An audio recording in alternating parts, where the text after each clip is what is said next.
Kelly Office. Custodian, please call 3701. All right, the lesson that we're talking about today is the percent unit, lesson 8. It is interest. The homework that goes along with this is page 16 and 17. Now, I will give you a formula sheet in class. We are talking about simple interest formula today. And this formula is on the formula sheet. It is I equals PRT. Now, you're not going to need to memorize that formula because you're going to use the formula sheet. However, you are going to need to know what each of these variables stands for. And if you don't, you will not be able to use this formula. So, I is interest. There's two types of interest, good interest and bad interest. Good interest is this. So if you invest some money, and say we'll just go with something simple. You put it in a savings account in a bank. You put that money in the bank, and the bank actually uses your money. They loan it to other people, blah, blah, blah. It's there, though, if you want it. And they give you interest. So your money will earn a little bit of interest every month. You would get a statement and say you had $1,000. Maybe at the end of a month, you'd have $1,000.48. And the more money you have, the more interest you get. That's good interest. Bad interest is interest that you have to pay somebody else. So if you take out a car loan, you buy a car for $5,000 and you take a loan out for $5,000. By the time you pay that money back, you're not only paying back $5,000, you're paying back $5,000 plus all the interest. So you might owe $5,800. So that is the bad kind of interest where you've got to pay more than what you actually borrowed. All right, P is principal. Principal is the original amount. So if it's the good kind of interest, the original amount is the amount that you started with. If it's the bad kind of interest, the original amount is the amount you borrowed, but it's the starting amount. R is the rate. Now, this is key. You got to write it as a decimal. Written as a decimal. So the rate is going to be a percent. You need to write that as a decimal. And T is time. But, super important, it is time in years. So you've got to always make sure your time is in part of a year, or a whole year, if the case may be. All right, you must know those things. I will give you the formula, but the formula is going to do you no good if you don't understand what each part is. All right, you are in your note packet. We are going to do, this is on page 27.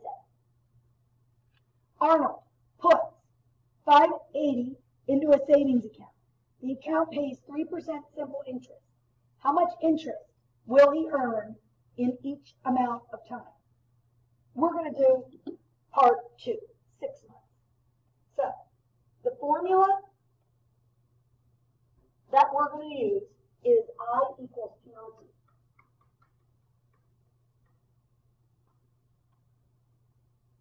All right, now, what I like to do, I, P, R, T. Let's read the problem. Arnold puts $580 into a savings account. Well, that's the principal. That's the original amount. That's how much he's putting in. The account pays 3% simple interest. That's the rate, but I got to write it as a decimal, 0.03. How much interest will he earn in 6 months? Now, this is the tricky part. Remember, time is in years. So, 6 months. Isn't that 6 out of 12 or half of a year? Well, let's find the amount of interest. So, keep your eye.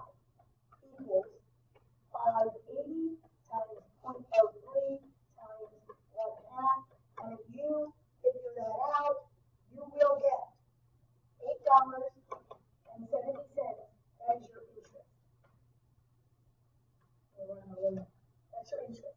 Now, there are two types of problems I'm going to ask you. I'm going to ask you to find the interest. But then I might also say to you, what is the total amount in your account at the end of 6 months? Well, the total amount would be the original 580 plus your interest, 870. So your total amount would be 588.70. So you need to pay attention when you do these problems. What am I asking you to find? All right. Now, let's do one that is slightly different. This is number 4 on page 28. Derek's dad bought new tires for $900 using a credit card. His card had an interest rate of 19%. If he had no other charges on his card, it does not make a payment.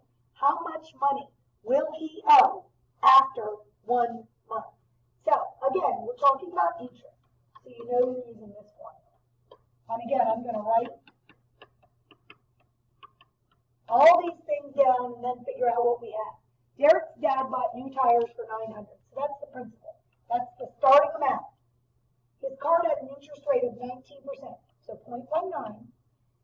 If he has no other charges and doesn't make any payments, how much will he owe after 1 month?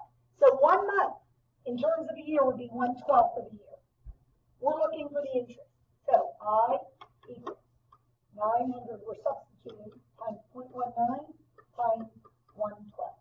When you punch that into your calculator, you will end up with $14.25.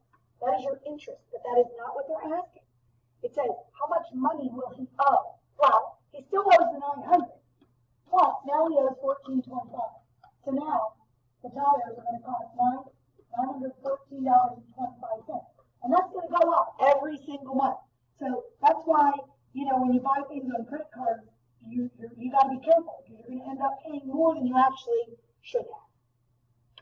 All right. Here we go. Louis, this is on page 29. Louis is taking out a car loan for $5,000. He plans on paying off the car loan in 2 years. At the end of 2 years, Louis will have paid $300 in interest. What is the simple interest rate? So again, using this formula, we're going to use it in a slightly different way. So I'm going to write 9. All right, so he took out a car loan for $5,000. That's the principal. He wants to pay it off in 2 years. So that's the time. At the end of 2 years, he will have paid $300 in interest. So that's the interest. Now, we're looking for the rate. So we don't know what the rate is. We're going to leave that blank. So let's substitute. I is 300 equals, the principal is 5,000 times the time, which is 2. We still have R in our problem. Now, we need to solve this. So we will do 300 equals 10,000 R when I multiply 5,000 times 2. Now I need to divide both sides by 10,000. And I end up getting R is 0.03.